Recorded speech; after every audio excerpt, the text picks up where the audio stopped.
A binomial is a bracket that has two terms in it. So when we have two binomials being multiplied, then we apply what is called the FOIL method. FOIL stands for first, outside, inside, and last.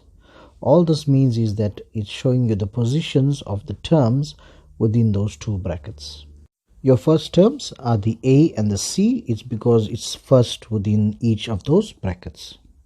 Your outside terms will be A and D. That's because it's on the outer parts of both of these brackets. If we look at the two brackets, we'll see the two innermost terms are B and C. And in each of those brackets, the last terms are both B and D. If we had to multiply our first terms, it would be A times C, and therefore we arrive at AC. Multiplying our outside terms would be A times D, and that's how we arrive at our second term, which is plus AD. Multiplying the two inside terms, we'll get B times C, and therefore we arrive at BC. We multiply the last two terms, which is B and D of each bracket, and we arrive at BD. It's important that we remember the rules of multiplication apply, like watching out for signs and watching out for the numbers if the numbers appear. There are two binomials in front of us and they're being multiplied, so we know we have to apply the FOIL method. So we start off with our first terms of each bracket, x times x, and we would arrive at x squared. Thereafter we multiply the outer terms, which is x times 2, and we arrive at plus 2x. Multiplying the two innermost terms, 1 times x would give us plus x.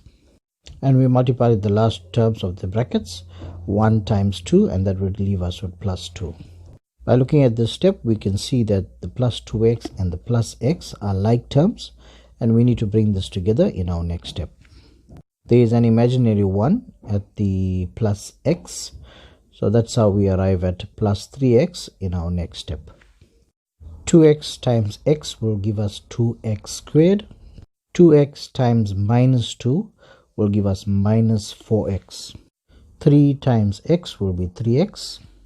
3 times minus 2 will be minus 6. The minus 4x and plus 3x are like terms, so we bring them together and we'll arrive at minus x. Multiplying the first terms, we'll get 5x times 3x, and that would be 15x squared. The outer terms 5x and minus 6y would give us minus 30xy. The inner terms 3y and 3x would give us 9xy. Last terms plus 3y and minus 6y would give us minus 18y squared.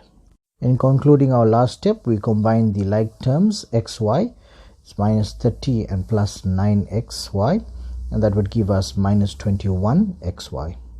These terms x squared and minus x would give us minus x cubed.